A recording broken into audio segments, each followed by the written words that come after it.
Hello and welcome to Season 2, Episode 51 of the Physician Assistant Exam Review Podcast. This week, we're going to be starting our whole new topic of pulmonology and beginning with obstructive lung diseases.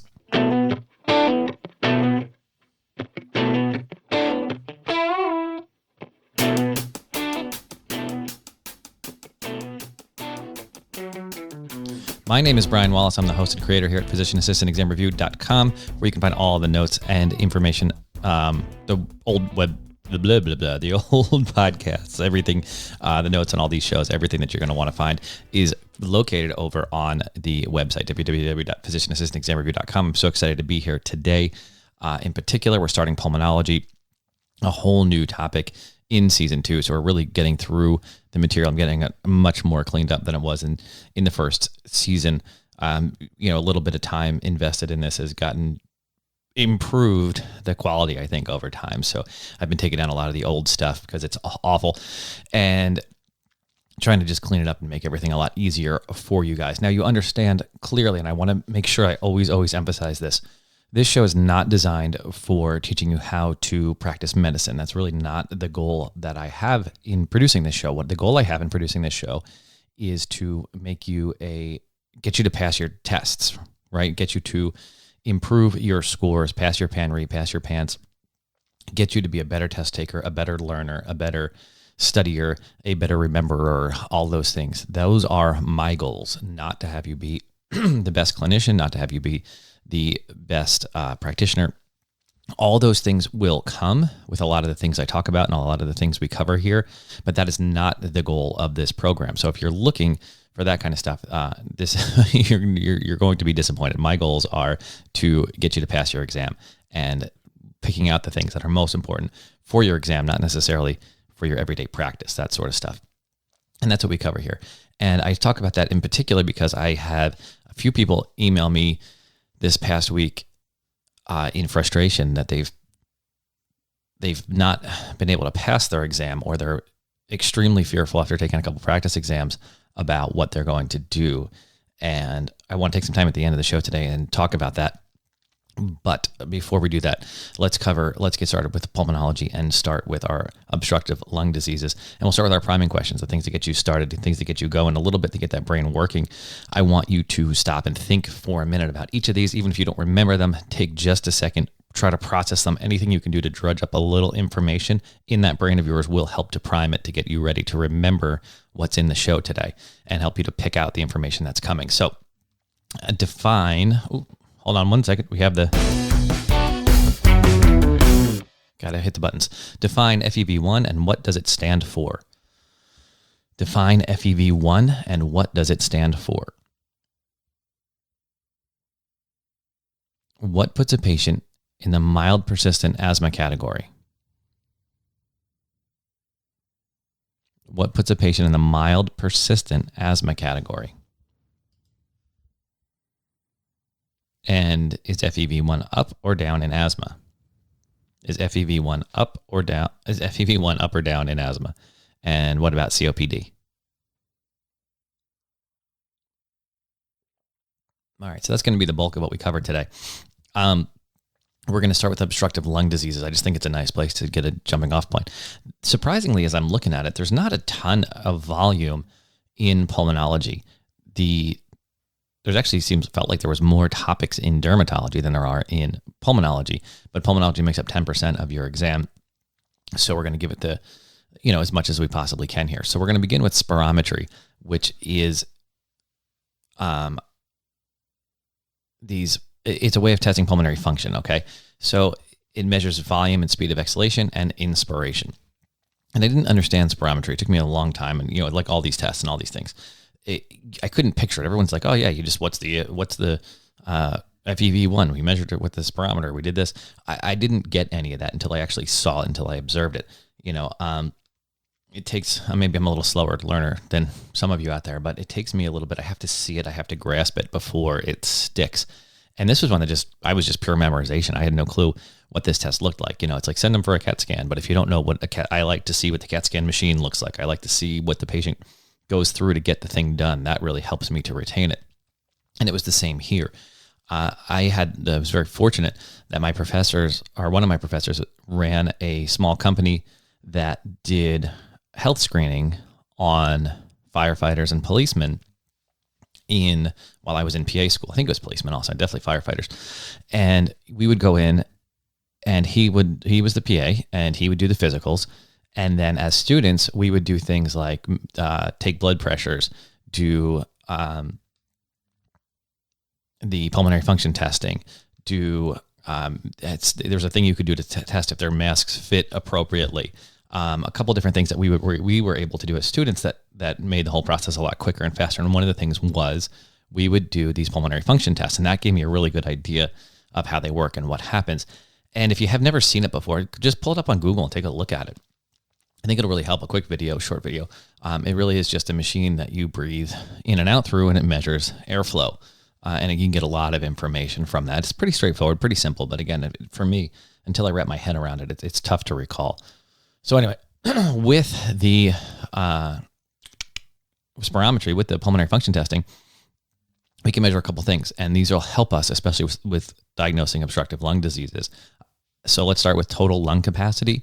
TLC, the volume of the lungs at maximal inflation. So it's a big inhale and then a full breath out, and it measures how much total volume is in the lungs. Tidal volume is the volume of air moved into and out of the lungs during normal resting respirations. So just as you stand and you breathe in and out, that's your tidal volume. Vital capacity, this is the volume of air exhaled slowly after the deepest possible inspiration. Forced vital capacity is the volume of air forcefully exhaled after the deepest possible inspiration. And then the number that's going to be important for us today, forced expiratory volume in 1 second, is FEV1.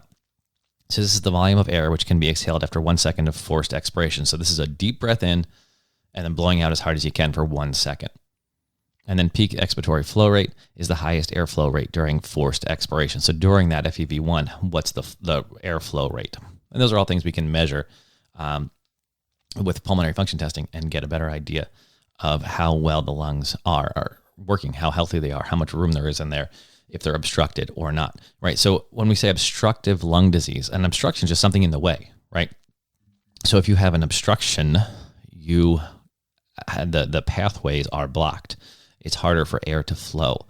So our obstructive lung diseases, today we're going to talk about asthma and then COPD as a starting point. We can also include bronchiectasis and cystic fibrosis sort of into that category. We'll talk about that again in the next show. But for today, I just want to start with these two and get us off the ground.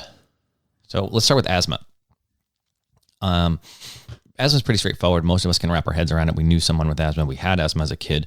It's one of those diseases that people are relatively familiar with right out of the gate. It's not so obscure like something like lupus. If you don't know someone with lupus, it's tough to sort of get your head around it. But most of us know someone with asthma, I would think at this stage. So anyway, bronchospasms leading to airflow obstruction. So what happens is the airways go into spasm. They become inflamed and they clench down. And so the airflow is obstructed as it moves in and out. With asthma, it's reversible, relapsing, and remitting, right? So you get it with things like exercise, or certain allergens will kick it off, or viruses, or stress and emotions. Certain things will kick it off, but it's not constant. It goes away. It'll go away with medications. You can get that inflammation, that spasming to calm down, where that's not the case with other diseases. But with asthma, it is possible to reverse it. It comes and it goes. Symptoms are typically worse at night. It tends to be associated with atopic dermatitis and allergic rhinitis. My oldest he has some atopic dermatitis, and he had a little asthma as a kid. He's 10 now, and he's grown out of the asthma almost completely. He still has a little bit of the atopic dermatitis, but they definitely, it helps me to think about them going hand in hand, just as the picture of that kid with both of those things. Corticosteroids are the most effective treatment for chronic control of this disease. We'll talk about treatments more as we go, obviously. Clinical presentation. Difficulty breathing is number one. I think that makes sense. Wheezing, chest tightness, and a cough, persistent coughing. Lab studies and physical exam findings. So this is something that you can look for, which is that the use of accessory muscles for breathing. So those neck muscles and sort of that upper chest breathing. They get tachypnea, tachycardia, and then that wheeze is really the hallmark sign there, that wheezing that goes along with asthma. You can also get a paradoxical pulse, which sort of is a key term here. I don't work in private practice. In family practice, so it's not something that I've ever can say that I've looked for, but it's definitely something for your test, a paradoxical pulse. This is a pulse that's weaker during inhalation and stronger during exhalation. Not real hard to remember. So maybe worth just jotting down. So as far as our labs and studies go, we're going to do an FEV1. We're going to do spirometry, right? Which we talked about earlier. And the first one that's going to matter for us is an FEV1. It's going to be decreased, right? So what was FEV1? It was forced expiratory volume in the first second. So if my lungs have these narrowed passages and I breathe out as hard as I can for 1 second, I'm not going to be able to get as much air out as someone who doesn't have those narrowed passages, right? That makes sense. If those pathways are obstructed, then less air will be able to get out. So my FEV1 is decreased. The other interesting thing with asthma is if you give bronchodilators, it improves, right? See those passages open up, and now that FEV1 returns to something like normal. Our peak expiratory flow rate is decreased. Again, makes sense. I can't blow out as fast. And it improves with use of bronchodilators. The same as FEV1. Forced vital capacity is normal in these people, and a histamine or methacholine challenge if spirometry is not effective. So what that means is if you have someone who you think has asthma, right? But they come in and they're perfectly normal. They're perfectly fine. Like say my youngest son, for example, he has some exercise-induced asthma. When he plays soccer, we have to give him a little bit of a little medication beforehand, and he does much, much better. But when he goes in the office, and if they were to test him with spirometry, he would come across as normal. There would be no issues whatsoever. But what you can do is you can give him a little bit of a challenge. You can give him a methacholine or a histamine, and that will sort of set off that asthma. So you can test their spirometry under that challenge. So that's what that's talking about. Lastly, you can do a chest x-ray. It's typically normal, but you could get some hyperinflation of the lungs. It is possible. With asthma, one of the issues with being a student and learning about it is the silly classifications and knowing what they are and how they fall in. And all they really are is it's designed to help you treat it, right? It's designed to help you know what medications to give. It's not designed to make your life as a student miserable. That's not the goal. The goal is to be able to treat asthma appropriately.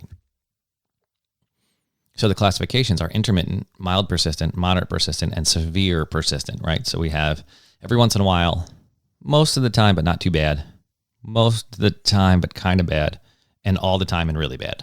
Those are our classifications. So you get intermittent, which is 2 or less episodes per week, 2 or less nighttime episodes per month. It's those nighttime episodes that really kick it over the edge too. So 2 or less episodes per week, 2 or less nighttime episodes per month. Like I said, my little guy has some exercise-induced asthma. He is not intermittent. He doesn't have episodes every week.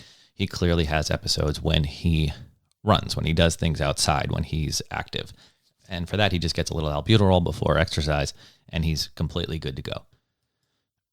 Mild persistent is a step up from intermittent, right? So if that was 2 or less episodes per week and 2 or less episodes per month at night, mild persistent is more than 2 episodes per week. It seems pretty straightforward. 3 to 4 episodes per month. So about once a week, he has a nighttime episode, once a week, a patient would have to have a nighttime episode and then more than 2 episodes per week for mild persistent. For moderate persistent, there would be daily episodes of asthma attacks, and then 1 nighttime episode per week. So that's just a little bit more than mild persistent as far as the nighttime episodes go. And then severe persistent, here the symptoms are constant, right? It's all the time. It's more than daily. And nighttime episodes are almost every single night. So severe persistence.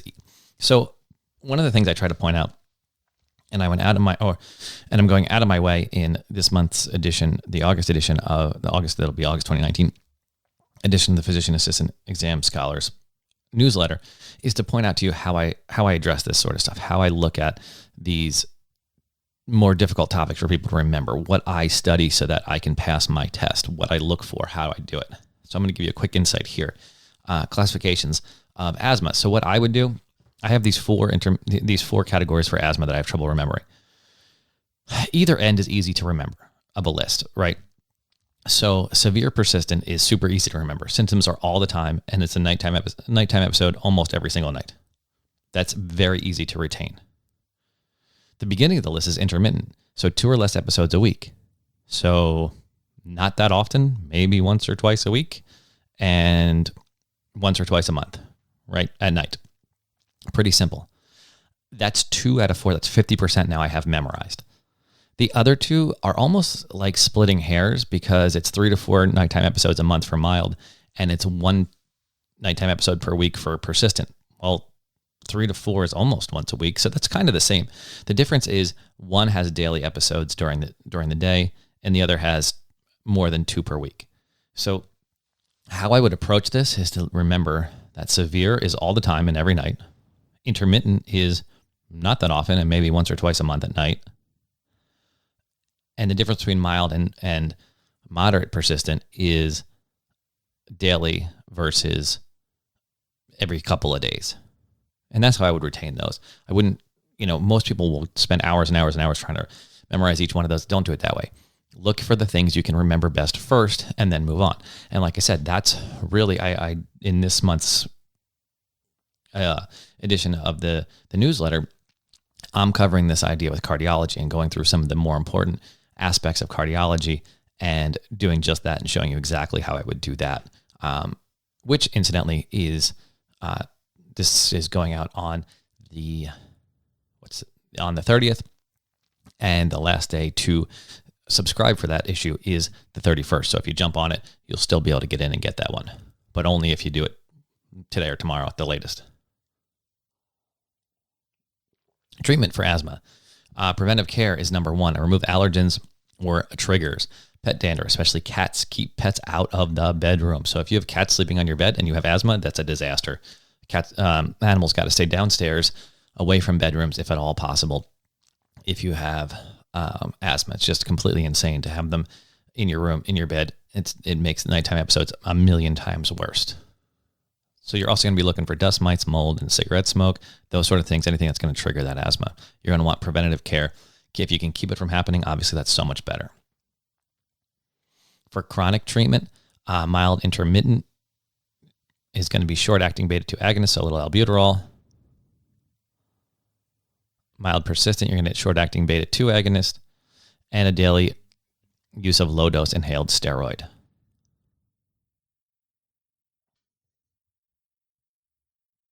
So what I want you to see is that for a moderate persistent, they get a medium dose of an inhaled steroid, and for severe persistent, they get a high dose of inhaled steroid and maybe a systemic steroid. So that's going to be our major differences. For an acute exacerbation, meaning someone is having trouble breathing, you're going to give them a short-acting beta-2 agonist, so that's your albuterol, and then consider upping the steroid and either adding an inhaled steroid or adding an oral steroid if necessary. They may also need oxygen, and you could use an anticholinergic like ipratropium bromide if it's bad enough. There are a couple of the medications you can use, which are mast cell stabilizers or leukotriene antagonists. But really the mainstay for treatment is going to be those beta-2 agonists, and then the short-acting and long-acting beta-2 agonists and the steroids, both inhaled and systemic. All right, so COPD is chronic obstructive pulmonary disease, which is chronic bronchitis plus emphysema. Those two things make up chronic obstructive pulmonary disease. The number 1 cause of COPD is smoking, and chronic bronchitis is an inflammation of the bronchi with a productive cough for at least 3 consecutive months per year in 2 consecutive years. These are the blue bloaters, right? Your chronic bronchitis. Emphysema is the destruction of the alveoli. They lose their shape and also collapse, trapping the air inside. These are your pink puffers. We'll talk about that a little bit more as we go. But chronic bronchitis is a productive cough for at least 3 consecutive months per year in 2 consecutive years.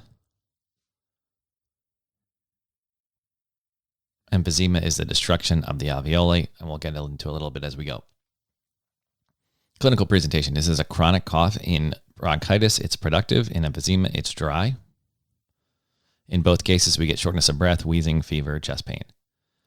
Your pink puffers, they're puffers because they have hyperventilation. They're just and pink is they are less hypoxic than the blue bloaters. They're also more accessory muscle use, which make them look more pink.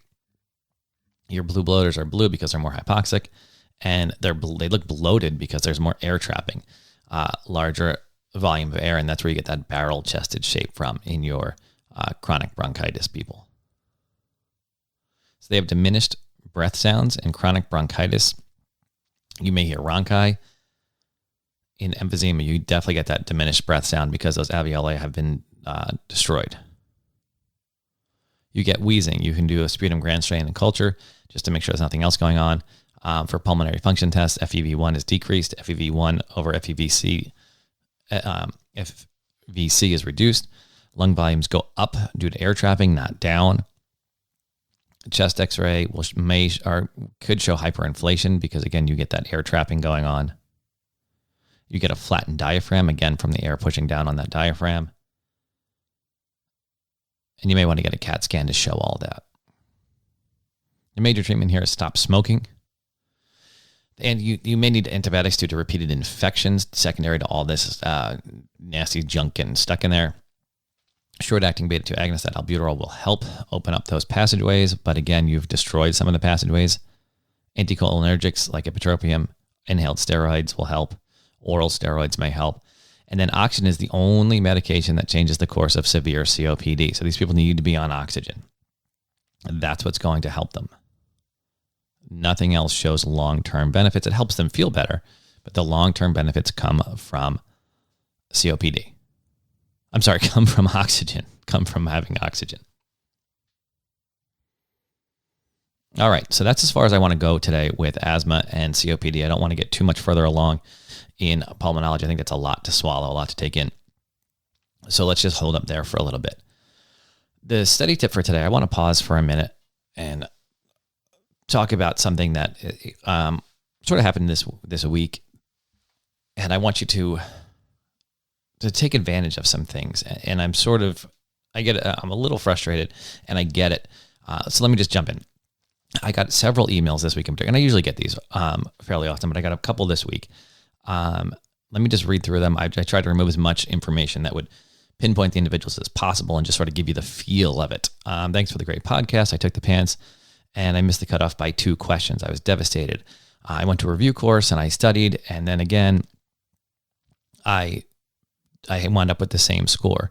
I don't understand. I've been offered a job in every rotation I've been on. I know the material. I just have a mental barrier with tests.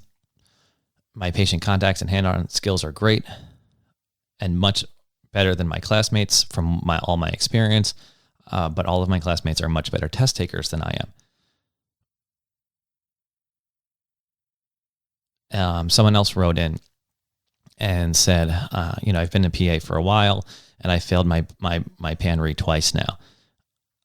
I have no problem with practice exams. When it comes time to actually take the test, I freak out and eventually miss the mark by only a few points. I need help. The next one says, help, I have to pass my PAN-RE and I failed the practice exam. I work crazy hours, have 2 young kids, and I don't know how to get this done. And my frustration comes in because now I get these people are struggling, and I absolutely, I get that. I absolutely 100% get that. It's difficult. It's not easy. Like I said at the beginning of this, my goal is to get you to pass your test, right? So many people tie so much into this about themselves and their practice and their ability to be a PA that I think it screws them up.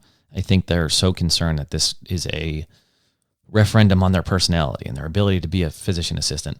And I think that's a total mistake. I think this is a referendum on your ability to take tests. And that's why I present it the way I do. So, that being said, I went through and I looked up these individuals. And again, this is not about these individuals. This is about the general population, because I get these emails pretty routinely.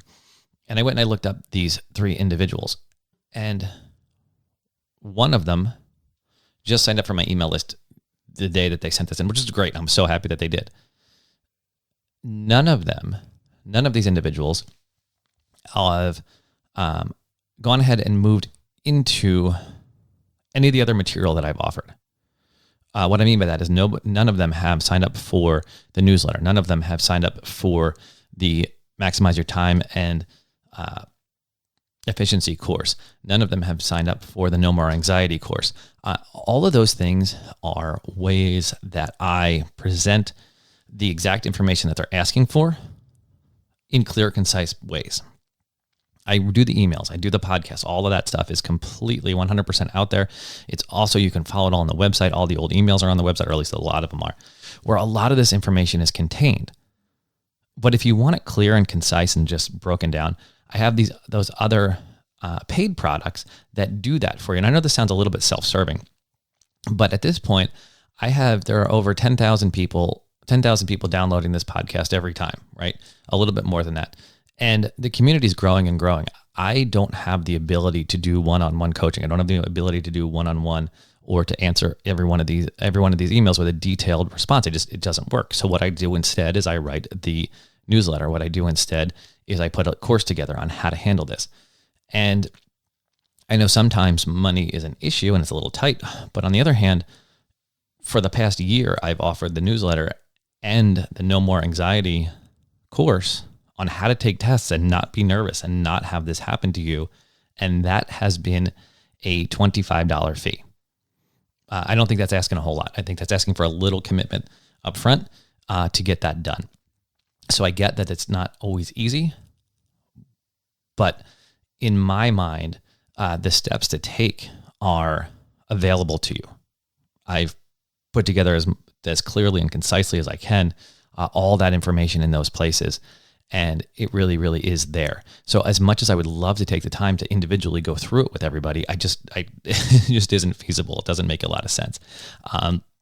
So what I hope is that you take advantage of the materials that I've made available for you, that you listen to these people's stories and you understand that these are difficult, that it's not easy, that it's very hard to go into that room and take that test. And that's why I do this. That's why I put this material out there, is to help get you through that.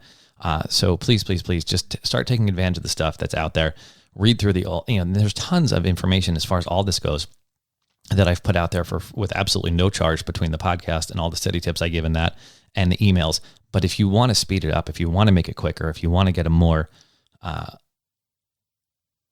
streamlined version, that's really where I cut it down and have it in those courses. And if you keep your eyes out and you're on the email list, and again, if you're listening to the podcast and you're not on the email list, I'm not sure how to twist your arm harder to get you on the email list. I give out so much of this kind of information on the email list. I send a new tip, technique, process, system, something every single day to help you get through your exams, to help improve your rotations, to help you improve in all of these things. So if you haven't signed up there yet, and again, that's 100% free. There's nothing going on there. So there's absolutely no reason for you to be in a situation where you're saying, I'm not sure how to study. I'm not sure how to prepare. All of that stuff is completely 100% available to you. So head on over to the website, www.physicianassistantexamreview.com, and check that out. Please, please, please. That's why I do it. That's why I put it all together, is so that you don't run into these exact same problems. So anyway, that's my study tip for today, is go, at the minimum, please go sign up for the email list. Let me help you through that as best as I can. And that's where you'll get a ton of that information. And if you want to go further, keep your eyes peeled, and there's a lot more we can cover as well together.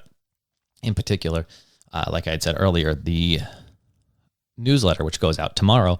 So if you're hearing this and interested in learning a little bit deeper how to study, how to prepare, how I think about studying, how I think about covering the material, and then hop on quickly, because then in that one, I cover cardiology, I cover murmurs, I cover some antiarrhythmic medicines, that kind of stuff, and how I remember all that stuff and make it easy to recall. So anyway, that will be very timely. You can only get that through tomorrow, because I don't make the old newsletters available for sale. So if you listen to this in the future, sorry, you already missed that one, but maybe I'll have something new out for you on that topic. Anyway, so let's wrap it up on that note, and we will move on and answer our priming questions. Define FEV1 and what does it stand for? Define FEV1 and what does it stand for? It's forced expiratory volume. How much air can you forcefully exhale in 1 second? What puts a patient into the mild persistent asthma category? What puts a patient into the mild persistent asthma category? More than 2 episodes per week and 3 to 4 episodes at night per month. Is FEV1 up or down in asthma? Is FEV1 up or down in asthma? So in obstructive diseases, it will be decreased for both.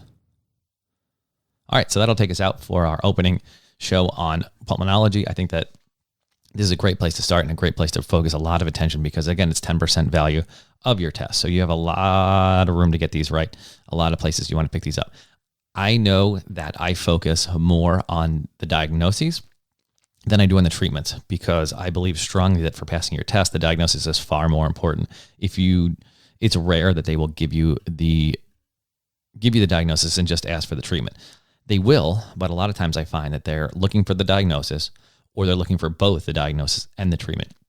So although I get the little bit of frustration that you probably have with how quickly I sort of zip through the treatments, there is some reasons for that. There is some thought behind that. When I study, I do not spend as much time on the treatments.